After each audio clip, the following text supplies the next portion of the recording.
ubuphelele media.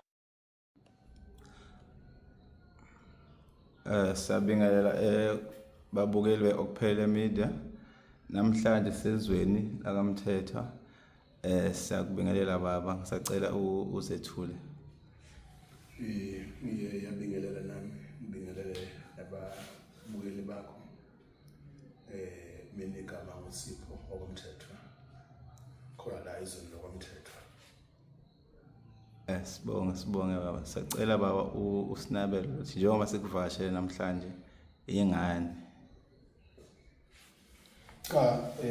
Njengoba ngizivakashele namhlanje sifisa nje ukuthi sethule umlando wesizwe sokwamthethwa nanokuthi kuze kube manje kwenzakalani ezweni lokwamthethwa mayelana nobukhosi bakwamthethwa. Kafushane nje ubukhosi bakwamthethwa ngicabanga ukuthi abantu nje bakwaZulu banalo ulwazi lomlando lobukhosi bakwamthethwa. Ubukhosi bakwamthethwa ubukhosi obukhulu kakhulu, ubukhosi boselwa. Kakhulukazi ubukhosi bakwamthethwa kwaphakama kwakhula kakhulu ngesikhathi senkosi uDingiswayo, okuyinkosi eyona yakha ubukhosi bakwamthethwa kwaziwa kakhulu ngamagalelo ayo. Sizokhumbula-ke ukuthi ngisho ilembe uShaka kaShayeki siyazi sonke ukuthi wakhulela kwaMthethwa, wafika eneminyaka ewu-13 kwaMthethwa, wakhulela khona, wakhuliswa yinkosi uDingiswayo, yamcija, yamqeqesha, yamfundisa izindlela zokulwa, kwazi ukuba uyahlabana ngezindlela ezahlukahlukene eziningi ahlabana ngazo. Uba futhi aze ayothatha ubukhosi bakwaZulu njengoba namhlanje kukhona ubukhosi bakwaZulu, kungamava namagalelo akhe uDingiswayo abanawo, okusho ukuthi ubukhosi bakwaZulu bakhiwa inkosi uDingiswayo yakwaMthethwa. Yaze ngisho esehamba eyothatha ubukhosi bukayise uSenzangakhona, inkosi uSenzangakhona, inkosi uDingiswayo yakhipha ibutho okuthiwa ibutho izichwe elaliholwa uNkomane uNdunankulu, owafike futhi waba uNdunankulu kwaZulu. Baqinisekisa ukuthi ngaleli butho inkosi uShaka iyahlala esihlangene. Kwaze kwakheka lobu bukhosi bakwaZulu bukhona namhlanje, kwakhelwa phezu kwaleli butho elaliholwa inkosi, laliholwa uNdunankulu uNkomane, okuyibutho lakwaMthethwa. Lokwathi-ke uma sikhumbula, uma sikhotheme inkosi uDingiswayo emva kwempi yakhe noZwide, owameqela uZwide nobuqili abenzayo, wakwazi ukuthi amsoconge uDingiswayo, nekhanda lakhe uDingiswayo lagcina likhona kuZwide nonina uNtombazi. Angizokungena kulokho, kodwa okwenzekayo kwathi uma uZwide elokhu ezingela efuna ingane zenkosi uDingiswayo, kwagcina sekuphoqa ukuthi abantwana benkosi uDingiswayo babe isikhethathi nabaleke bebalekele ulaka lukwaZwide. Okwenzeka-ke emva kwalokho ukuba inkosi uShaka isifika kwaMthethwa, ithola ukuthi isihlalo senkosi uDingiswayo kasibhekwe umuntu, yabe seyicela umlandela. Abantu bakwaMthethwa phela bayathefula, bakumyandeya, kodwa-ke sisithi manje umlandela. Umlandela lona-ke wabe ezalwa endlini kaShangane, engekho endlini kaDingiswayo. Uyena-ke owabe secelwa uShaka, inkosi uShaka, ukuthi akabheke ubukhosi bukaDingiswayo, iy'ngane zenkosi uDingiswayo zizibuya ekubalekeni. Kuyishwa-ke ukuthi laba-ke bendlu kaShangane ilokhu babheka isihlalo sakwaMthethwa, basibheka uDuka, kuphuma lo omunye kwangena omunye, kwaphuma omunye kwangena omunye, kuze kwafika kwinkosi-ke uNtemba. ohambe ngo-2017 okuyena futhi obese hlala isikhathi eside esihlalweni senkosi uDingiswayo. Uma sithola-ke futhi siyathola ukuthi nokuba aze ahlale isikhathi eside ngoba wabekwa inkosi ilanga uShembe, kodwa wambeka emazisile futhi ukuthi lesi sihlalo kwakusona esakhe, kodwa abanikazi baso bakhona futhi emva kwakhe siyobuyela endlini efanele isihlalo abanikazi baso. So-ke kwahlala umlandela, emva komlandela kwangena uSokotshata, emva kwalokho kwangena uMhlana, emva kwaMhlana kwangena uMbude. Bonke labantu babesheshe bahambe emhlabeni. Uma sehambile uMbude ilapho kwabekwa khona uNtemba-ke ebekwa inkosi ilanga lamalanga. So-ke lokho okuthe mayisehamba ubaba uNtemba ngo-2017 kwakufanele sekukhona ukukhuluma osekuqalile ukubonisana ukuchapha isihlalo masibuyele endaweni efanele endlini enkosi uDingiswayo, ngoba laba lokubehleli akubona besende lenkosi uDingiswayo abakashangana. uShangana wahlangene nomhlalo nesihlalo sobukhosi futhi akaze abe inkosi uShangana. So-ke uqalile ukukhuluma eminyakeni 2011 2012 kwaze kuba-ke ubaba uNtemba uyahamba emhlabeni.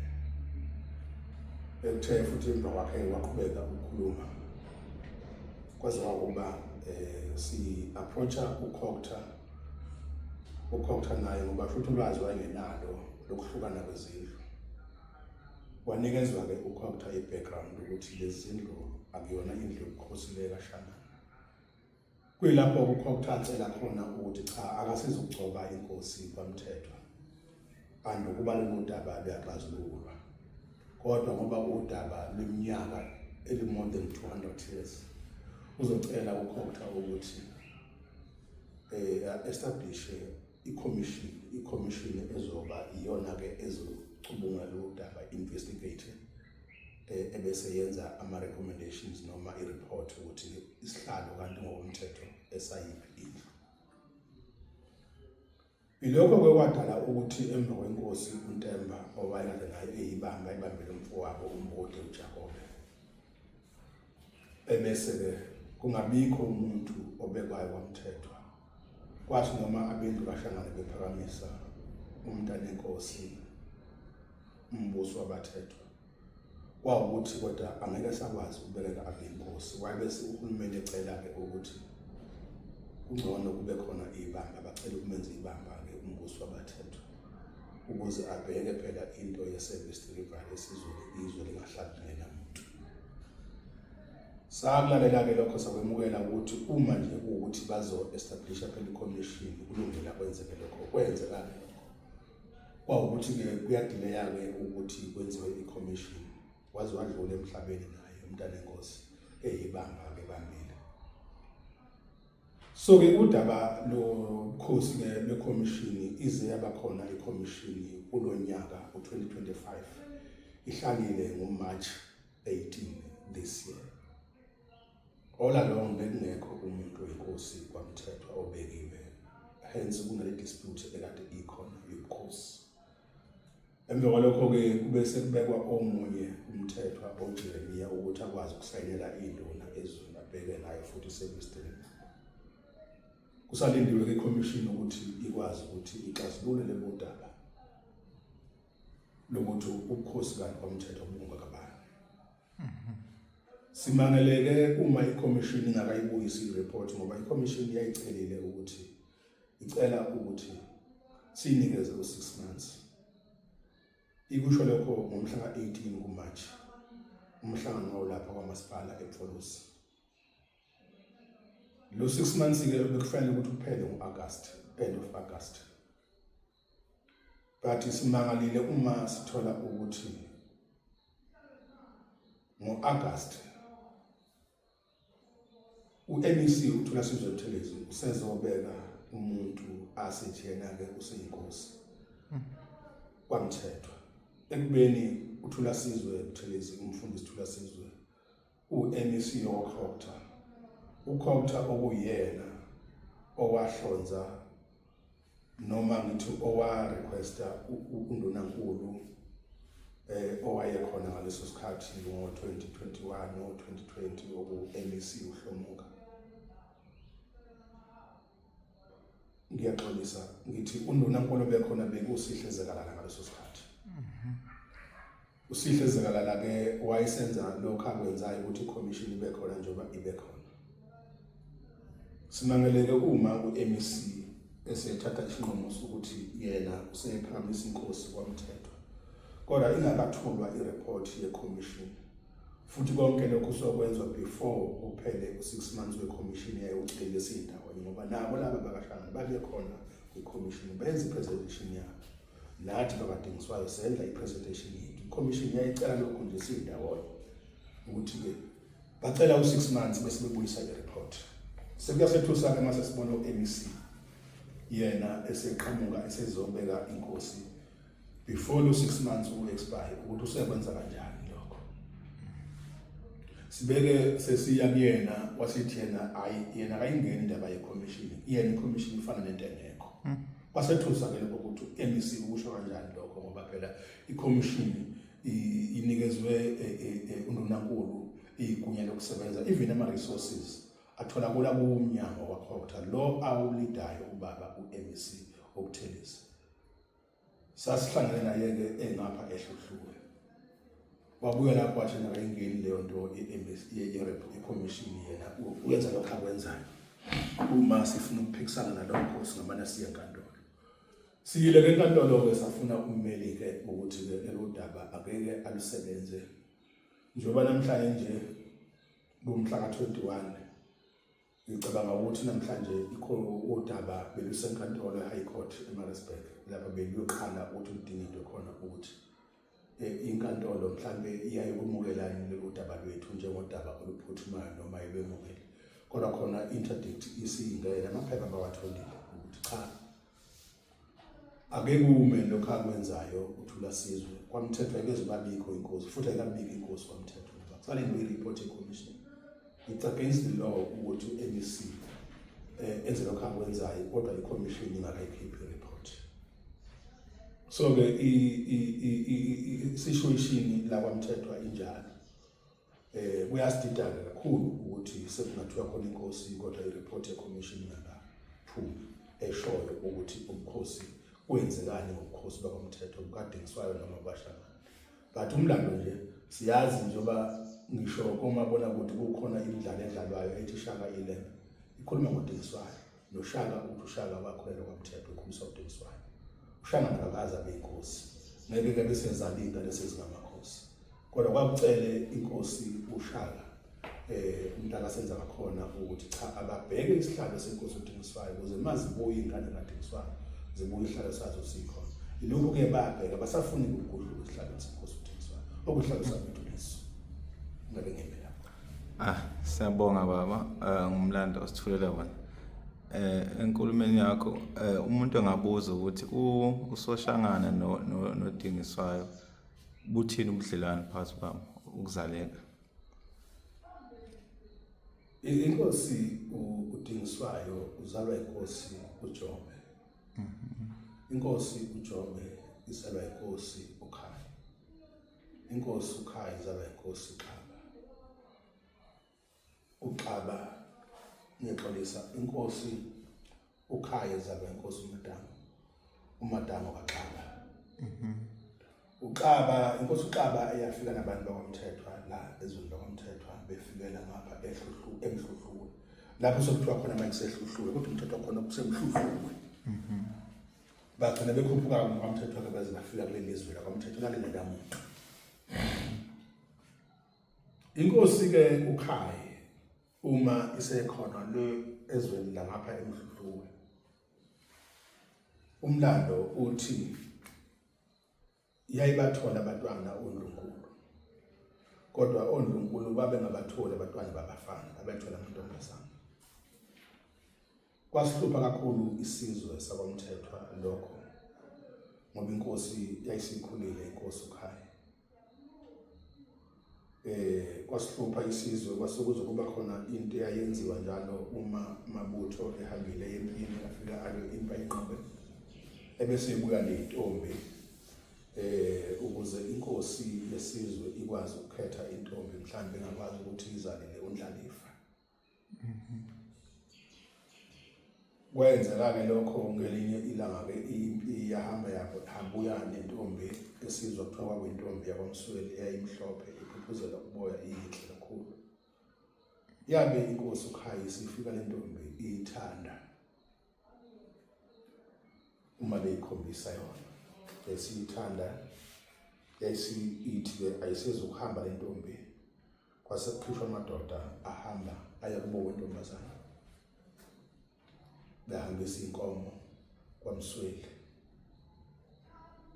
Le ntombi-ke kwase kuhlelwa ijadu ukuthi phela kufanele ukuthi icace ngoba isibonwe inkosi. Sizokhumbula-ke ukuthi abantu baqala babehlonipha kakhulu amakhosi ayengakwazi ukuthi avakashe entombini elaweni ngaphandle kokuba intombi icace. Nakwamthetho akwenziwa lokho-ke. Kwahambiswa inkomo kwaMsweli, kwahlelwa umcimbi, kwacacwa uMamSweli kwakuhle. Wacaca uMamSweli kwakuhle. Uma esecacile uMamSweli kwakuphoqa ukuthi abantu abadala ogogo bakwazi ukuthi bayohlola uMamSweli phela ukuze inkosi ikwazi ukuya elawini. Uma beyomhlola uMamSweli ogogo bakwamthetho bathola ukuthi uMamSweli akaseyona intombi. Uma bethola ukuthi uMamSweli akaseyona intombi, sebembuza ukuthi awu makoti kwenze njani ngoba kubonakala ngathi awusaphelele futhi kubonakala ngathi kukhona esiswini sakho, kwenze njalo. Wayeseyavuma uMamSweli ukuthi hayi ngabanjwa ipoqongwana lakwami sebe langibhudubeza langenze nje. Awu njengoba usunjena nje wena phela kukhona okungaphakathi kuwe. Base besuka sebeyobikela inkosi. Lo muntu la ekhaya usecacile usengumakoti. Bayobikela inkosi ukuthi awu mthethwa umakoti njengoba kade siyomhlola sithola ukuthi kasaphelele futhi engaphelele nje kukhona esiswini sakhe. Lokho kwayidinga kakhulu inkosi uKhayi. Yabe sithi uMamSweli akakhishwe umuzi. Wakhishwa uMamSweli kwase kuqanjwa umuzi abekwakuwona kwathiwa kusenhlambeni. Ngoba lokho kwakusho ukuthi abantu bakwaMsweli bathola inkosi yakwamthetho ngenhlamba bayinikeza intombazane kanti ayisaphelele. Lo muzi wasenhlambeni wahlala kuwo uMamSweli, wahlala kwasho ukuthi uyakhula umntwana ngaphakathi kwaze kwafika lapha ekhululeka khona. Uma esekhululeka uMamSweli kwasekhanjwa kuyobikela inkosi ukuthi mthethwa usekhululekile umakoti. Umntwana muni nalo akhululekile kuthiwa umfana. Esithi inkosi igama lakhe uShangane. iShangane lelo. Igama likaShangane liqhamuka lapho. Yakhula-ke le ngane ikhulela emzini wasenhlambeni kodwa ingesiyona yakwamthetho ngoba unina wafika naye ethwele ngesisu. Yiyo-ke le ngane egcine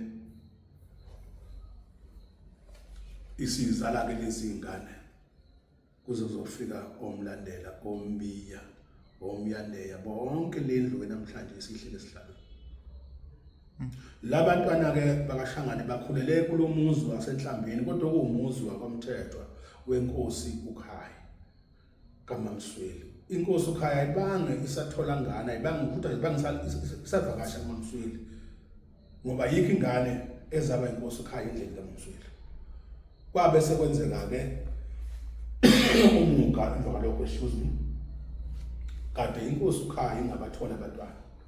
Uma sekukhona lo Shangane egijima egcekeni emzini wasenhlambeni base bebabahle oNdlunkulu. Ilapho-ke kwatholakala khona uJobe, inkosi uJobe. Eqinisweni uJobe igama lakhe uNjobe ngoba kwakuthiwa injobe isithumelwe ebandla ngoba inkosi uKhayi sinayo uNdlalifa. Igama lakwabo ngempela uNjobe njengoba sina sithi nje manje kuduma uJobe kodwa uNjobe.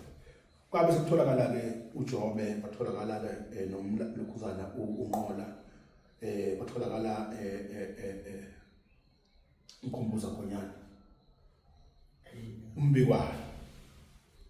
naba besophongolo nje labantwana bakithi laba baphuma lapha bakaMbikwane sabantathu kulezi insizwa endlini yenkosi uKhaye ingakho ke kwagcina uma kuhamba uKhaye emhlabeni ubukhosi sebuthathwa uNjobe lo thina sithi uJobe ngoba injobe yayisithumelwe kwahamba ke uma sekuhleli inkosi uDingiswayo sekwenzeka lo mkhuba owagcina kwenzeka ke kubulawa inkosi uDingiswayo sekungena inkosi ilembe isicela ukuthi kuzobhekwa isihlalo senkosi uDingiswayo sesizobhekwa yilaba bantu abaphuma endlini kaShangane lo Shangane waqhamuka ngendlela aqhamuka ngayo kulungile ke sekwenzeka konke lokho ngeke sisho ukuthi ngoba bagcine phela bebizwa ngabantu bakomthetho kodwa okubalekile akusibona abantu besende lenkosi uDingiswayo igazi labo abanalo ubukhosi. Hayi siyabonga baba uyachaza kahle bengilinde ukuthi asimuzothoka kubhodi iseduza musoyilanda kude kanje hayi iyezwakala uhambile wahamba wathinta indaba inkosi la ngokuthi yambeka kanjani inkosi uTembu kodwa ngaphambi kwalokho bengibuza ubala ukuthi amakhosi ahlalayo ngaphambi kwaNtembu ayisheshe hambe emhlabeni safisa ukwazi ukuthi unalo nolwazi ukuthi ayenze ukuthi engahlali isikhathi eside esihlalweni. Umlando usitshela ukuthi njengoba isihlalo kungesenkosi uDingiswayo sakwaMthetho phela bona igazi labo kabanalo igazi lobukhosi le isihlalo somlilo ngokomthetho somlilo isihlalo siyashisa so yikho lokhu ke okudala ukuthi noma behlala kodwa bahlala phezulu kwento abangaqondene nayo sebesiyabashisa kodwa inhlanhla eyabakhona ke kuNtemba ingoba wabekwa uShembe uNkulunkulu kodwa uShembe futhi wamdonsa ngendlebe ubaba uNtemba ukuthi ukuze uhlale kahle la kulesihlalo isikhathi eside kuyomela ukuthi uqinisekise ukuthi eduze kwakho uqaqwa abantu bendlu kaDingiswayo uqinisekise futhi ukuthi ngisho esangweni lakho umuntu oyiphoyisa umuntu wendlu kaDingiswayo ukuze abantu uma bekhuleka bethi Mthetho bakhuleke kulo muntu ngoba lona uzobembetha amakhosi bekwenzeka ke lokho abantu bendlu kaDingiswayo bebebaningi lapha ya kubaba inkosi uTemba ukuhambe kwahamba naye wayesebagudluza mhlawumbe kunezathu esingesizazi ukuthi wayenziwa yini abagudluza kodwa ngeke ugcine nabo ubukhosi bakomthetho sebuthenga. Amen. Asiyabonga omunye umbuzo uthi bazobuza abantu ukuthi kubala ukuthi kuphele 200 years wenzeka lo mlando bazobuza ukuthi ingani manje senifuna ukuthatha isihlalo yini esishintshile yini edala lokho.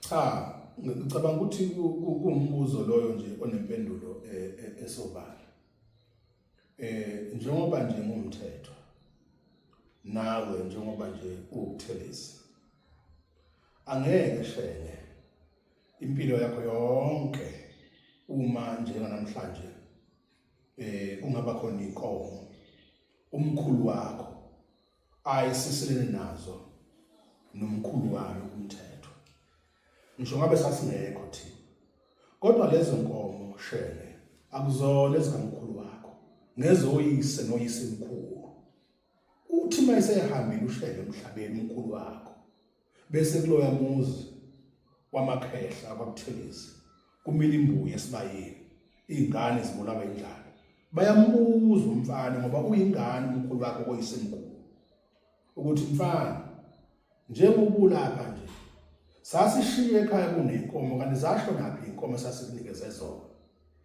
usezosho wena ukuthi awu inkomo ngangisisela uDlamini noma ngangisisela umthetho bese bethi pho mfana lezo nkomo ziphi namhlanje nazi ingane ibulawa indlala na sekusho ukuthi ke manje uDlamini uyihlo omkhulu noma ukhokho wakho uthilizi noma umkhulu wakho uyobe sebuya kodwa usebuya kabi kunina ngoba ulima lukhulumayo anisaluzwa indawo akuyona nendawo nenikuyona anisezwani kwesinye isikhathi mhlawumbe seningazi lokhu kufa abantu ekhaya kuba abantu manje nithi niyabheka ukuthi kwenze njani kuthiwa kunombango wenkomo kuney'nkomo zakhe ngiyaqhubeka umkhulu wakho esiselo sibanibani manje usibanibani akasayibuyisi lezo nkomo. Into-ke leyo yobukhosi injalo ngeke Shenge ubukhosi njengoba sikhuluma sithi kwenkosi udingiswayo naye akusibone bakhe ngokoyise mkhulu bayambuza ukuthi mfana ngoba ubukhosi sasishiye wena wenze njani ngobukhosi.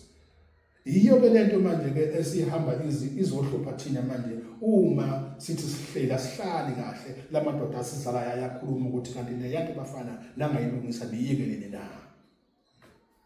Umlando-ke ngokuthi nathi siyakwazi-ke njengoba sikhuluma nje bese silandela-ke ukuthi nazi into ozothi zonakala uma uthi uyabheka ukuthi kwenze njani bese kuthiwa cha nansi into efana neyilungisa. Ubukhosi kufanele kubuyele endaweni yabo. Amen. Ngiyezwakala baba. Ngiyibuzela nje ngidlula. Uma ngathi uCoptai uyabuyisela ubukhosi endlini wadingiswayo, ikhona nindlu esenibonile engathatha lo msebenzi oshisa kangaka.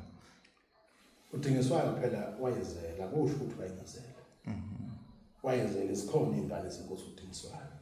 Noma zagcwala izinkali ezinye zabaleka zaya koMozambique zaya koFryhead zaya koPhongolo zaya koNewcastle zaya koMandeni kodwa zikhona ingane zenkosi ezisele la kwaMthetho elokhu zasala ehamba udingiswayo namhlanje zikhona.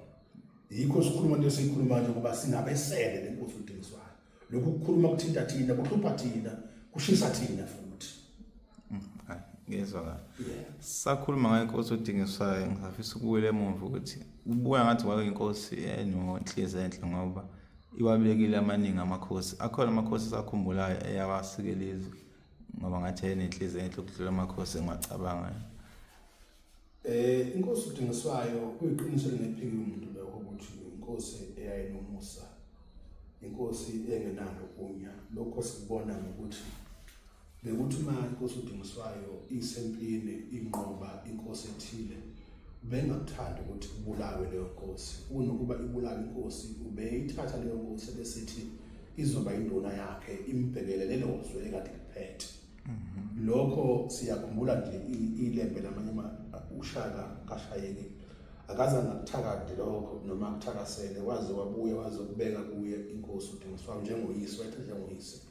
Uthi lo muntu ade inkosi samehlula samnqoba manje uma sesimenza induna uzosivukela lo muntu kusasa. Kodwa inkosi udingiswayo engakuvumi lokho.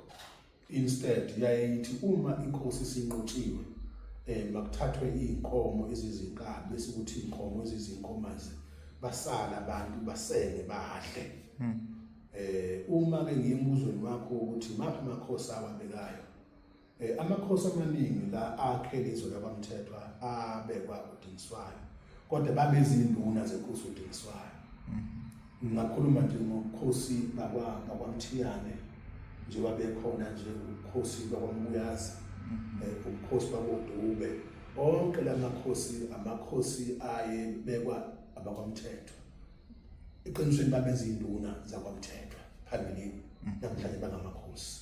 Umtuba la eduze kwethu namhlanje banikezwe ingane intombi ukuthi iyogana komkhwanazi banikezwa nezo namhlanje banezo nje yizo labamthetho lena lesimntumatu. Kodwa ke ngenxa yokuthi phela udingiswayo kwakuyinkosi enomusa bonke abantu babesikelwa nje kwakuyona inkosi enonya udingiswayo. Siyabonga. Kuleyo nkulumo leyo iphinde futhi kubuye kuze isikhathi samanje ngoba senivuselela udaba mhlasimpe endlini kaSoshangane kunjani ubudlelwane benu ngoba bukaMathethe sibabona njani abantu abanomusa abanenhliziyo ezinhle. Ngizokusho lokho ithina njengoba uvuka lokukhuluma khona kuvuswa ithina kuvuswa abanikazi bakho. Ngendlela abakuvusa ngazo. Ubudlelwane obukhona phakathi kwethu nabendlu kaShangane ngesingami ngathi akubi futhi akukhombi ekhona phakathi kwethu nabo. Kuphela nje thina sifisa ukuthi kucorrectwe umlando kubuyele izinto ngononina bazo ngoba awukwazi phela ukuthi uyindle enkulu bese uphenduka ube indle encane. Njengoba ngichaza nje ukuthi ukuzaleka kwalaba bendlu kaShangane abakwazi kuba indlu enkulu phezulu kwethu. Thina siyindlu enkulu yabaMthetho. Ngakho ke namanje asixabene nabo kodwa sifisa ukuthi kucorrectwe umlando ubuyele endaweni efanele umlando nezingane lokho ezikufundayo kube yinto practical eyenzakalayo.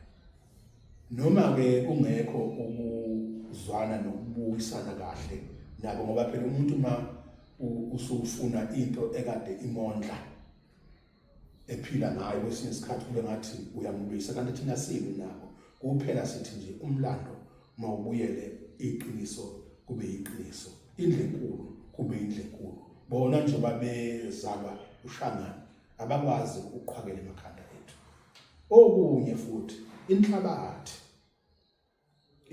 yakhuluma, inhlabathi yalazi iqiniso. Izwe lakwaMthetho alinakho nje ukuthula nokudumuzela lokho kukhona kudalwa ukuthi isihlalo sobukhosi sendaweni engafanele.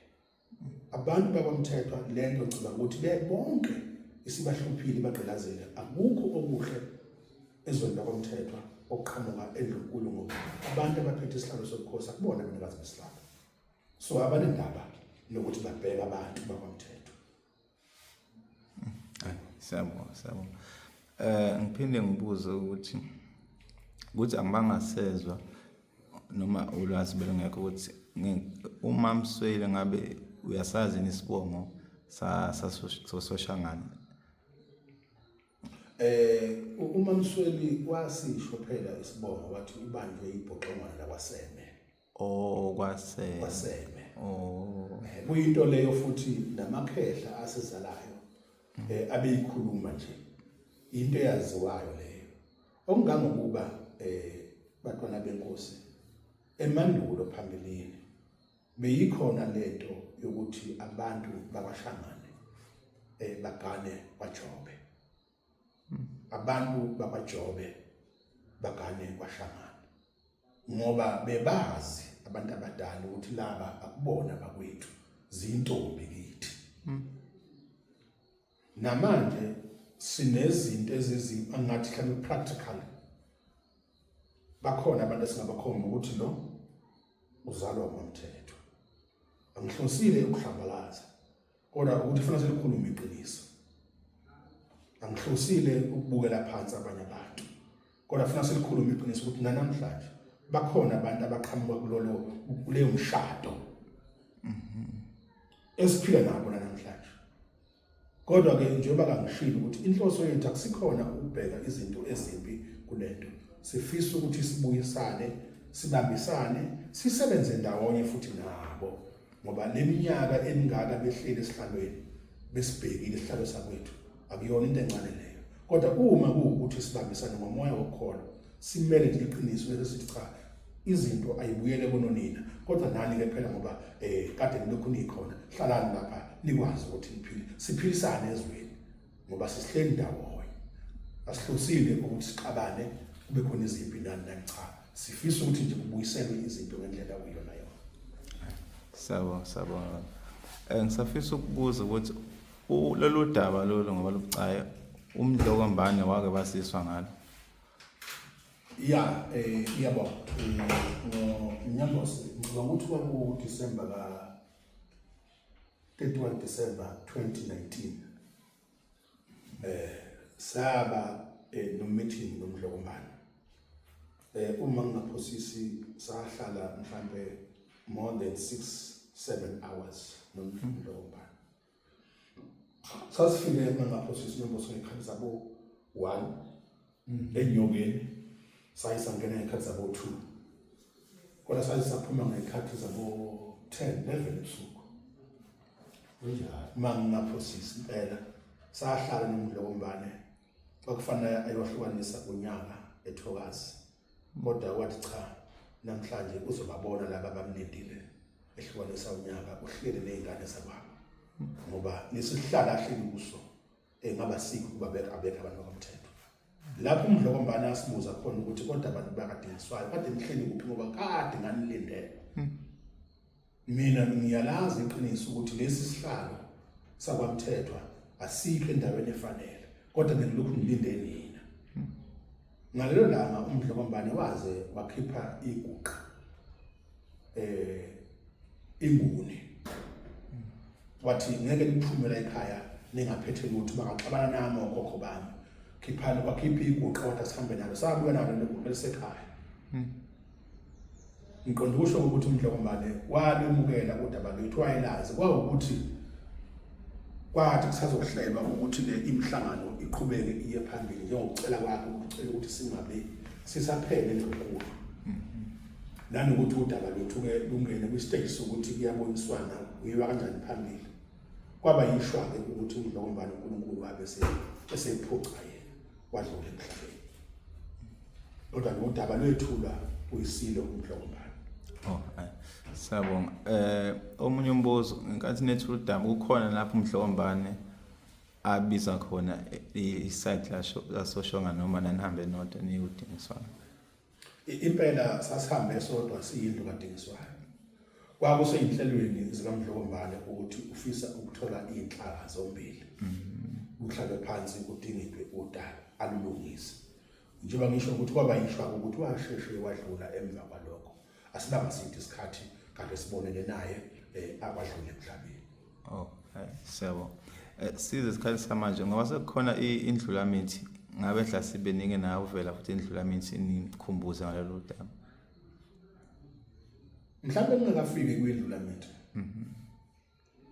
Miningi imhlangano esike saba nayo ngesikhathi sikaMdlokombane nabantwana basendlonkulu. Akuyona into entsha le endlonkulu. Miningi imhlangano esibe nabakhulu. Namanje futhi njengoba sekuhleli indlulamithi mhlambe amahlandla ngaphezulu kwamabili sisike saya endlunkulu sahlangana nekomiti elaliholwa uSimphiwe sasikhona emzini wenkosi saphinde futhi sahlangana nekomiti eliholwa umntwana uNathi mangaphosisi kulomsombuluko loya odlulile kuyo lenyanga besikhona eMashobeni siyokwethula udaba lwethu kubo abasendlunkulu ngesifiso sokuthi ke sifisa ukuthi basondeze kwindlulamithi. Ngomsombuluko besisemashobeni kodwa ukuthenga lesine futhi laba bakahlangana wayesehamba futhi lo esethi hotel amanzi khona eMashobeni. Bebesethembisile ke abantwana basendlunkulu ukuthi cha udaba bayalwemukela bayaluzwa futhi ukuthi cha akufanele ukuthi bekhona ukuqhubeka kwamthetho futhi nabo umlando bayawazi umlando womthetho. Base besethembisa ke ukuthi bazolethula kwindlulamithi udaba.